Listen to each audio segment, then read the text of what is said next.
आप देख रहे हैं फास्ट भारत, सबसे फास्ट।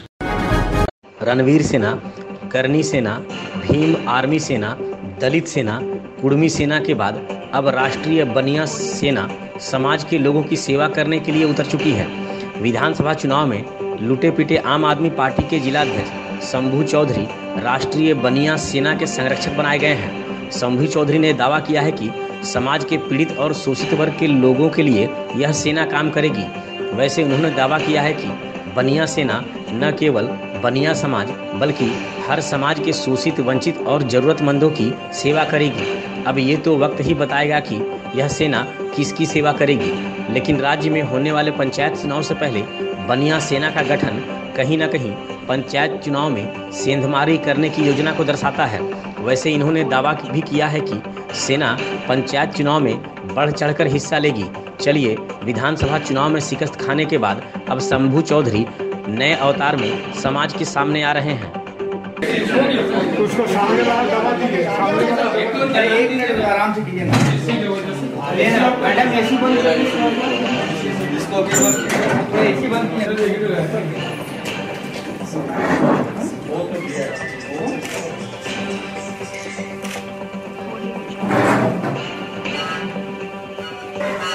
वर्ग जाति धर्म के व्यक्ति हो उनको सेवा करेगी तन मन और धन के साथ व्यक्ति के साथ राष्ट्रीय बनिया सेना का वॉलंटियर उद्घाटन हुआ। इसका उद्देश्य है कि राष्ट्रीय बनिया सेना किसी जाति के लिए स्पेशल नहीं है। राष्ट्रीय बनिया सेना हर जाति, हर धर्म, हर वर्ग के लोगों के लिए जो वंचित हैं, पीड़ित हैं, जिनके साथ समस्याओं में कोई सुनने वाला नहीं है, उनके साथ शोषण हो रहा था और शोषण हो रहा है, वह अब शोषण बंद होगा, उनको सही हक मिलेगा। और हक दिलाने के लिए राष्ट्रीय बनिया सेना के यूथ टीम, वॉलंटियर टीम पूरे राज्य नहीं पूरे देश में हर जिला, हर पंचायत में ये सेना का टीम वॉलंटियर रहेंगे और उनकी मदद पहुंचाने का काम करेंगे। कितने लोग इससे जुड़े हैं? देखिए, आज इस सेना का उद्घाटन जमशेदपुर में हुआ और ऐसे ये 3 राज्यों में संगठन का पूरी रूपरेखा तैयार हो चुकी है। आज घोषणा होने के बाद वहाँ का टीम का घोषणा होगा, झारखंड राज्य का टीम का घोषणा होगा, बिहार राज्य का टीम का घोषणा होगा, फिर तमिलनाडु टीम का घोषणा होगा। ऐसे ऐसे जगह में संगठन पूर्ण रूप से काम कर रही है। आज घोषणा करने के बाद हम लोग आगे का काम चालू कर रहे हैं। पूर्वी सिंहभूम जिला में मंगलवार को कोरोना वायरस की चपेट में आकर एक व्यक्ति की मौत हो गई है।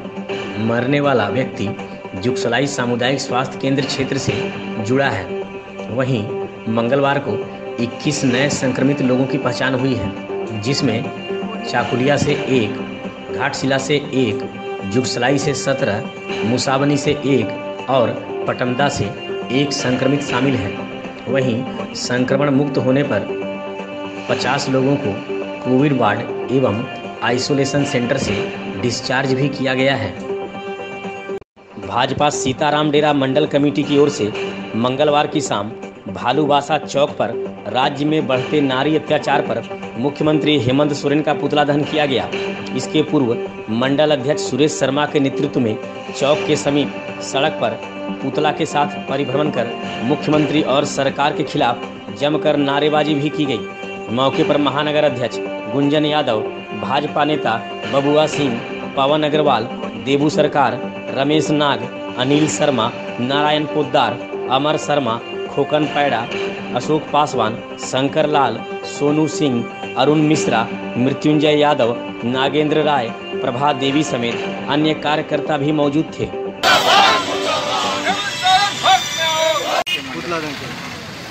पिछले कुछ दिनों से लगातार झारखंड में बेटियों के साथ अत्याचार हो रहा, व्यभिचार हो रहा। भारतीय जनता पार्टी इस मुद्दे को लेकर पहले भी कैंडल मार्च कर चुकी है। आज हम लोगों ने हेमंत सोरेन जी का पुतला जलाया। अगर ध्यान नहीं देंगे तो आगे विरोध का स्वर और भी ऊंचा जाएगा। भारतीय जनता पार्टी जिंदाबाद। अब आज क्या पुतला दहन क्या कर रहे हैं? ये 10 माह के हेमंत सोरेन की सरकार में झारखंड की बेटियों के साथ अत्याचार हो रहा है, बलात्कार हो रहा है, बहु बेटियों की इज्जत सड़क पर नीलाम हो रही है और राज्य के मुख्यमंत्री हेमंत सोरेन कान में तेल डाल करके सो रहे हैं। हम उनको निंद्रा से जगाने आए हैं। पिछले दिनों भी जमशेदपुर महानगर कैंडल मार्च करके सरकार को अपना ध्यान आकृष्ट करवाई थी। उसके बाद भी बरहेट के बाद दुमका में हुआ, कल रांची में चलती ऑटो में एक बेटी का बलात्कार हुआ है। भारतीय जनता पार्टी इसका विरोध करती है, पुरजोर विरोध करती है और हेमंत सोरेन से आग्रह करती है झारखंड में झारखंड की बहू बेटियों को सुरक्षा देना, उनको सम्मान देना, उनको अधिकार देना आपका फर्ज है। हेमंत सोरेन जी, ऐसे आप निंद्रा में सो नहीं सकते। हेमंत सोरेन कहते हैं बच्चे मन के सच्चे, कुछ गलतियां भी करते हैं तो पकड़ में आ ही जाते हैं। कभी कभी बच्चों की वजह से बड़ों की गलतियां पकड़ में आ जाती हैं। मामला जमशेदपुर के बेलडीह चर्च स्कूल में छात्र रिशांत ओझा पर फरवरी 2020 में दूसरे छात्र के हमले से घायल होने पर इलाज में स्कूल प्रबंधन की ओर से लापरवाही बरतने का आरोप है। इसको लेकर आज शिक्षा विभाग की टीम स्कूल पहुंची थी। सभी पक्षों की दलील सुनी गई और ये साफ हो गया कि घटना स्कूल परिसर में ही हुई थी। ऐसे में जवाबदेही तो स्कूल की ही थी। जांच के बाद क्या कार्रवाई होती है ये तो बाद में पता चलेगा, लेकिन इस प्रकरण की जांच ने एक बार फिर पुरानी घटना की याद दिला दी, जिससे पूरा शहर सन्न रह गया था। इसमें ये पता चला कि बच्चे लड़ रहे थे, ठीक है, सिर्फ बच्चों को पता था, अपने लड़ाई उड़ाई किए, लेकिन छुट्टी का समय था जिसके कारण टीचर भी नहीं थे, सिर्फ प्रिंसिपल थी। जो प्रिंसिपल रिटायर हो गई, जो अभी आई नहीं है, सिर्फ वही देखी है और कोई देखा नहीं। उसके बाद उनको हॉस्पिटल लेके गए, तो उसके बाद का घटना तो आपको पता है, लेकिन यहाँ पहले हमको लग रहा था कि बाहर हुआ, लेकिन घटना यहीं पर घटी। क्या पा रही है मैम, मतलब जैसे कि जो पेरेंट्स का आरोप है कि स्कूल ने हॉस्पिटल नहीं पहुंचाया, कोई जिम्मेवारी नहीं ली। मैडम हो सकता है, लेकिन अभी हम उसको ये नहीं बता सकते क्योंकि प्रिंसिपल अकेली थी, स्टाफ थे नहीं बोल रहे, तो स्टाफ खोजेंगे, पैसा लेंगे तभी ना। तब तक ऑटो वाले उसको वहाँ ले गए थे, तब तक वो गार्जियन आ गए और गार्जियन के साथ फिर स्कूल के भी 2 जन गए थे, ऐसे कहना था। देखिए, हमें उम्मीद केवल राष्ट्रीय बाल आयोग से है, स्थानीय जिला प्रशासन से हम उम्मीद की आशा नहीं रखते हैं, क्योंकि ये एक प्रोटोकॉल है। उन्होंने हमें चिट्ठी जारी करते हुए आज उपस्थित होने को कहा है, तो हम विभाग का सम्मान करते हुए आज उपस्थित हुए हैं और जो भी हमारा पक्ष होगा लिखित और दस्तावेज सहित हम उन्हें उपलब्ध कराएंगे और यह देखेंगे कि विभाग क्या प्रतिवेदन जमा करती है। उसके बाद फिर यदि कोई गलत प्रतिवेदन जमा होगी तो हम उस पर अपील करेंगे। बाल आयोग में जाना पड़ा तो क्या आपको कहीं कोई सुनवाई नहीं होता? बाल आयोग ने स्वतः संज्ञान लिया इस मामले का, क्योंकि अखबार में भी कतरन छपी हुई थी, हमने ट्वीट किया था। तो ट्वीट के आलोक में बाल आयोग ने संज्ञान लिया और महज 24 घंटे के भीतर संज्ञान लिया था और उस संज्ञान में यह भी निर्देशित था कि 20 दिनों के भीतर मामले की जांच करते हुए प्रतिवेदन समर्पित किया जाए। तो आज फरवरी से लेकर के आज अक्टूबर माह है, तो आप समझ सकते हैं कि कितना संज्ञान स्थानीय जिला प्रशासन ने लिया होगा और कितने गंभीर है एक बच्चे की जीवन और मृत्यु से संबंधित मामले को लेकर के। ये बहुत ही दुर्भाग्यपूर्ण और लापरवाही इंगित करता है जिला प्रशासन और स्कूल प्रबंधन के स्तर से। और आज हम चूँकि वार्ता के लिए बुलाया गया है, हम देखते हैं इस दिशा में और हमारा जो पक्ष पूछा जाएगा हम संबंधित दस्तावेज उन्हें उपलब्ध कराएंगे। अभी मतलब ये वाला आँख से तो ठीक दिख रहा, लेकिन जो जिसमें लगा था चोट उससे थोड़ा ब्लर दिख रहा और बीच बीच में थोड़ा रेड टाइप का हो जाता है आँख। जब आई ड्रॉप डालते तो वापस सही हो जाता है थोड़ा। कब लगा था चोट, कैसा लगा? अब मेरे को तो एक्चुअली याद नहीं, 9 महीना 10 महीना हुआ होगा जब स्कूल खुला था।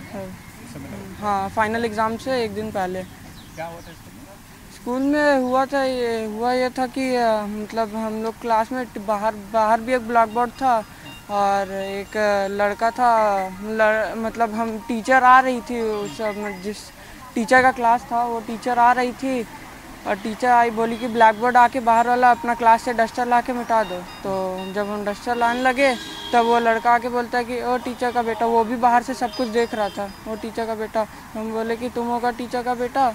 तो उसी पे जब हम बाहर आने लगे तब तक टीचर क्लास में आ गई और वो बोलता है ठीक है, छुट्टी टाइम बताएंगे। फिर उसके बाद जब हमने यहाँ पे पहुँचे तो फिर वो मेरे को पीछे से बेल्ट से मार दिया, मेरे को पता भी नहीं चला। फिर उसके बाद हाँ, मेरा डायरेक्ट आँख हॉस्पिटल में खुला, फिर उसके बाद मेरे को कुछ याद नहीं। स्कूल देखिए, शुरू से हम लोग के साथ ही अन्याय हो रहा है, ठीक है। स्कूल चूँकि हम लोग जहाँ भी शिकायत लेकर के जाते हैं, समझे, उसके बाद उल्टा पनिशमेंट हम लोग को दिया जाता है। हम लोग बिष्टुपुर थाना में आवेदन दिए, उसके बाद हमको लगातार बिष्टुपुर थाना में बुला करके कि भाई आप ऐसा कीजिए वैसा कीजिए, केस वापस लीजिए। एक बार स्कूल में बुलाया गया तो हम लोग को ट्रैप करके हम लोग को, हमारे 2 भाई और 2 साथियों को रिलेटिव है, उनको भी मतलब FIR उनके अगेंस्ट में कर दिया गया। तो देखिए अब आगे क्या होता है। उम्मीद तो अगर सरकारी संगठन है तो उम्मीद तो अच्छा रखता था कि हमारे साथ न्याय मिले हमको। मैडम देखिए एक घटना अचानक घटना हो गया है ना, इससे तो कोई प्री प्लानिंग नहीं है, कोई जानता भी नहीं है, छुट्टी का समय था। और मैम जो थी वो एक तो रिटायर होने वाली थी और वो पैनिक हो गई। और उस समय जैसे इनका आरोप है कि इसको सही तरीके से उसको लेके जो बच्चों को जाना चाहिए था या जो गाड़ी अरेंज करना चाहिए था, जो आरोप है। लेकिन ये हमारे यहाँ जो भी वैन वाले हैं और भी जो है उससे संपर्क करके वो लोग अपना बच्चों को वैन में चढ़ा दिए थे। तो कि चलो भाई आप लोग किसी तरह एक गाड़ी अरेंज करके हम लोग इसको ले जाएंगे सोच रहे थे। तो इनका जो ऑटो वाला आता है वो तब तक आ गए थे। तो ये आरोप लगाना कि हम लोग चिंतित नहीं थे मैनेजमेंट का तरफ से या प्रिंसिपल मैम का तरफ से, ऐसा बात नहीं है। मैम हम लोग कभी छोड़ ले, रास्ते में आते आते किसी का भी कुछ होता है रुक के कोई भी मदद करता है, सहायता करता है। तो और यहाँ पर भी वैसे ही करता था। और लोग यहाँ पर गए हॉस्पिटल में, 2 स्टाफ भी पीछे पीछे गए। जैसे वो टेम्पो में बच्चे को लिया गया, चलो ठीक है समाधान हो गया, किस में जाएगा बच्चा, तो स्टाफ भी दोनों यहाँ से निकले पैसे कुछ अरेंज करके, क्योंकि किसी के पास कुछ रहता नहीं है। और TMH में एडमिट करने के लिए तो तुरंत कुछ पैसा चाहिए, तो लेके गए थे। लेकिन वहाँ जाने के बाद स्टाफ से थोड़ा दुर्व्यवहार हुआ, तो स्टाफ डर गए क्योंकि वो लोग थोड़ा आक्रोशित थे। बच्चा का साथ ऐसा हुआ तो थोड़ा आक्रोशित। घाटशिला प्रखंड के झाटी झरना पंचायत अंतर्गत भोमराडीह गांव के स्कूल मैदान में मंगलवार को भाजपा द्वारा किसान चौपाल का आयोजन किया गया, जिसमें मुख्य अतिथि के रूप में जमशेदपुर के भाजपा सांसद विद्युत वरण महतो मौजूद थे। किसान चौपाल का सही से प्रचार प्रसार नहीं किए जाने के कारण चौपाल में किसान नहीं पहुंच पाए। कुछ एक किसान को ही सांसद के पहुंचने के पश्चात पार्टी कार्यकर्ताओं ने चौपाल में बुलाया। इस दौरान किसानों की बाट जोहने के चक्कर में थके हारे सांसद भी नींद की आगोश में चले गए और सोने लगे। वहीं सांसद को सोता देख भाजपा कार्यकर्ता भी उन्हें जगाने की हिम्मत नहीं जुटा पा रहे थे। सभी एकटक सांसद को देखे जा रहे थे। बाद में कुछ किसानों को सांसद ने कृषि विधेयक के बारे में बताया और दुर्गा पूजा के पश्चात बृहद रूप में चौपाल का आयोजन कर किसानों को जागरूक करने की बात कही। इस मौके पर भाजपा नेता दिनेश साव, जिला महामंत्री हराधन सिंह, बबलू प्रसाद, रोहित सिंह, मंडल अध्यक्ष अमरदीप शर्मा, दीपू शर्मा, दिनेश गुप्ता, अरुण सिंह, लखन मार्डी, राजेश साव, अप्पू मंडल, मुकेश भगत, चंदन गिरी, मुचीराम गिरी एवं अन्य भी मौजूद थे।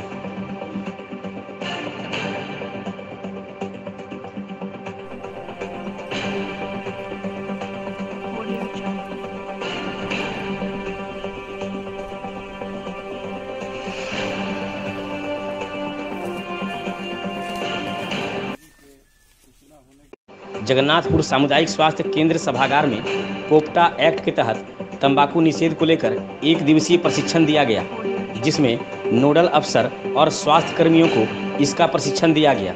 इस प्रशिक्षण कार्यक्रम में धूम्रपान और तंबाकू से होने वाले हानि के बारे में विस्तार पूर्वक बताया गया। जिला नोडल पदाधिकारी भारती मिंज, कार्यक्रम पदाधिकारी नागप्पा थापीगो, जिला समन्वयक मुक्ति बिरुआ, सामाजिक कार्यकर्ता जतिन अनूप बागे और प्रभारी चिकित्सा पदाधिकारी विकास मांझी ने उपस्थित स्वास्थ्य कर्मियों को तंबाकू सेवन से होने वाले घातक बीमारियों के बारे में बताया। साथ ही प्रोजेक्टर के माध्यम से भी इसकी जानकारी दी गई। मौके पर स्मिता जोजो, चिकित्सा पदाधिकारी रामनाथ शर्मा, प्रखंड कंप्यूटर प्रगणक पंटी कुमार निषाद समेत सभी MTC, CHO, ANM, BTI और सहिया साथी मौजूद थे।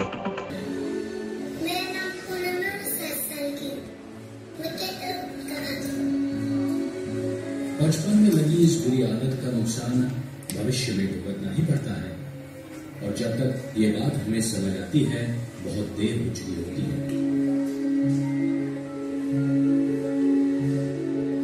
है। बीते सोमवार को दीघी में हुए सड़क दुर्घटना मामले को लेकर चाकुलिया थाना में आरोपियों पर मामला दर्ज कर लिया गया है।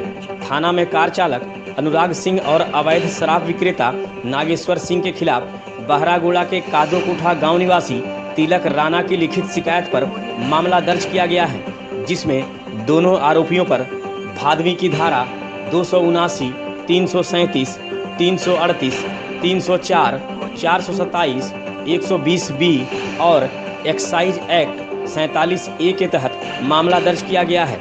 इधर दुर्घटना के दौरान आबकारी विभाग द्वारा सड़क पर तड़प रहे घायलों की सहायता किए बिना घटनास्थल से भाग खड़े होने को लेकर लोगों में विभाग के प्रति आक्रोश है। स्थानीय लोगों का कहना है कि विभाग ने मौके पर से आरोपियों को क्यों नहीं गिरफ्तार किया और क्यों अमानवीयता का परिचय देते हुए घायलों को तड़पते छोड़कर सरकारी मुलाजिम भाग खड़े हुए। चाकुलिया आनंद लोक अस्पताल में मरीजों का इलाज शुरू कर दिया गया है। अस्पताल में 4 चिकित्सक, सर्जन डॉक्टर श्यामल भंज, नेत्र चिकित्सक डॉक्टर A.K. बेरा, गायनो डॉक्टर S. मुर्मू और दंत चिकित्सक डॉक्टर T.S. पात्रा इस अस्पताल में मरीजों का इलाज करेंगे, जिसमें मरीजों को चिकित्सकीय शुल्क के रूप में 100 से 200 रुपये देना होगा। चाकुलिया शहर के गौड़पाड़ा के निवासी प्रखंड कर्मी बबलू साव की माता स्वर्गीय छवि रानी साव की मंगलवार को पुण्यतिथि मनाई गई। इस मौके पर स्थानीय विधायक समीर महंती ने स्वर्गीय साव की फोटो पर माल्यार्पण कर श्रद्धांजलि अर्पित की। मौके पर झामुमो नेता देवाशीष दास, नाड़ू राय, गौतम महतो, मिथुन कर, मानस ओझा एवं अन्य भी मौजूद थे। पश्चिमी सिंहभूम जिला के नवा मुंडी में सिंहभूम ठेकेदार मजदूर संघ नवा मुंडी शाखा की एक बैठक यूनियन के मंत्री शिबू चंद्र लोहार की अध्यक्षता में संपन्न हुई। बैठक में सांसद गीता कोड़ा, पूर्व मुख्यमंत्री मधु कोड़ा एवं विधायक सोनाराम सिंकू के द्वारा आगामी 6 नवंबर को टाटा स्टील नवा मुंडी में जन सुनवाई का विरोध करने पर संघ ने आपत्ति जताई है। इससे संघ आहत भी है। संघ ने कहा कि विगत 20 वर्षों से लगातार कोड़ा दंपति विधायिका का हिस्सा रहे हैं। इन 20 वर्षों में कितने मजदूरों को रोजगार दिया गया। राजनीतिक लाभ के लिए कोड़ा दंपति मजदूरों के पेट में लात मारने का काम कर रहे हैं। संघ ने कहा है कि पिछले वर्ष टिस्को के अनुषंगी TPL कंपनी के द्वारा मजदूरी बढ़ोतरी की मांग पर 13 दिनों तक मजदूरों को काम से बाहर रखा गया। उस समय ये स्वयंभू मजदूर हितैषी कहाँ थे जो 1 पैसा भी मजदूरों को नहीं दिला सके। ये लोग सिर्फ और सिर्फ जनता को बेवकूफ़ बनाकर राजनीतिक लाभ लेना जानते हैं।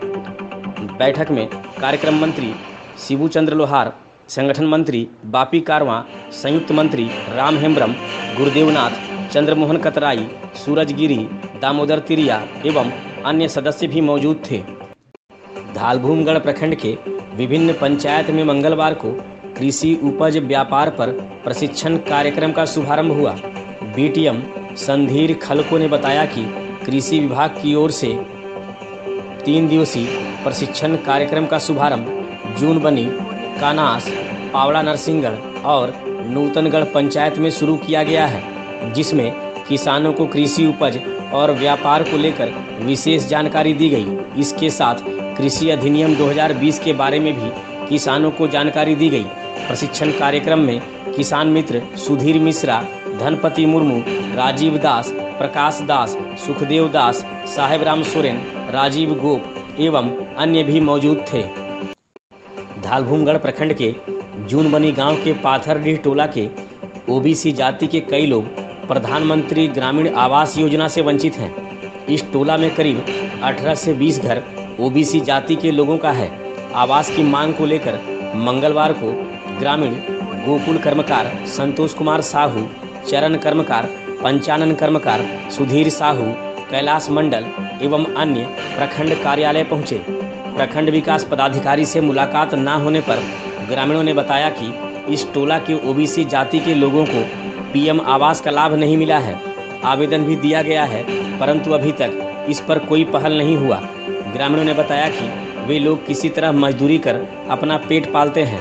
उन्होंने प्रखंड प्रशासन से अविलंब प्रधानमंत्री आवास मुहैया कराने की अपील की है। आप लोग किस लिए ब्लॉक आए हैं? हम लोग पिछले जब से आवास का शुरू हुआ तब से हम लोग का एक भी मने आवास नहीं मिला OBC का। हमारा नाम है संतोष कुमार साहब, पिता मदन साहब। कहाँ से आए हैं आप लोग? हम लोग जौनबनी पंचायत के गांव भी जौनबनी टोला पथौटी। क्या क्या आप लोगों का दिक्कत क्या है, क्यों नहीं आवास बना है? हम लोग तो उतना आने नहीं सकता है, डेली मजदूर करना पड़ता है।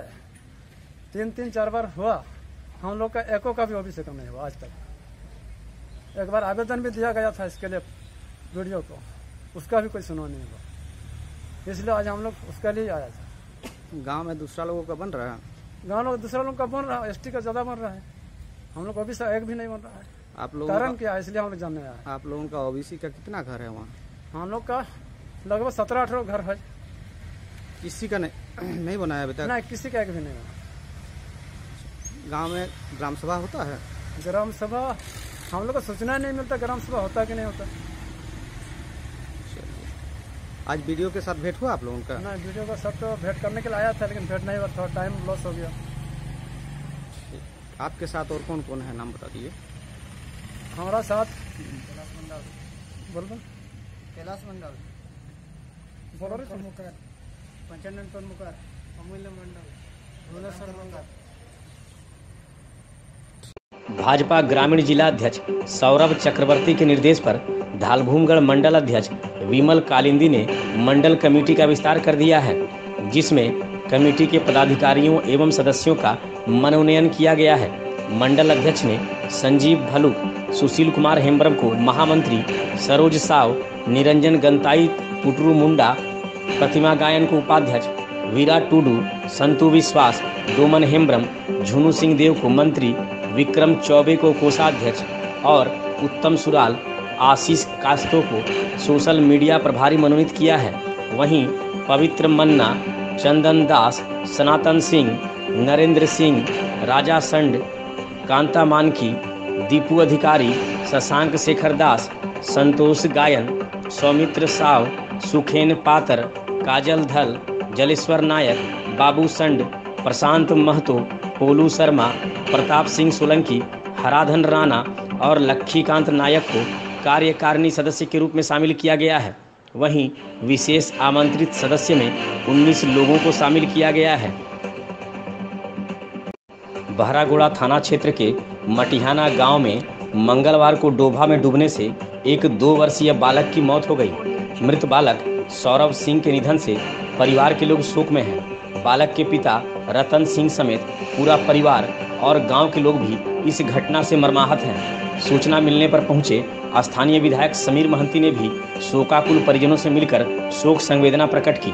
इस मौके पर झारखंड मुक्ति मोर्चा के प्रखंड अध्यक्ष असित मिश्रा, आशीष गिरी, सुब्रतो पानी, मिथुन कर एवं अन्य भी मौजूद थे। बहरागोड़ा में बीती रात अपराधियों ने अदम्य दुस्साहस का परिचय देते हुए मार्बल लदा एक ट्रक OD 11J2223 को अपहरण करने का असफल प्रयास किया। हालांकि ट्रक का डीजल खत्म हो जाने के कारण ट्रक को चाकुलिया थाना क्षेत्र अंतर्गत बेंद गांव के समीप से मंगलवार की सुबह बहरागोड़ा पुलिस ने बरामद कर लिया। थाना प्रभारी चंद्रशेखर कुमार के द्वारा मिली जानकारी के मुताबिक छत्तीसगढ़ से मार्बल पत्थर लादकर एक ट्रक बहरागोड़ा पहुंचा था।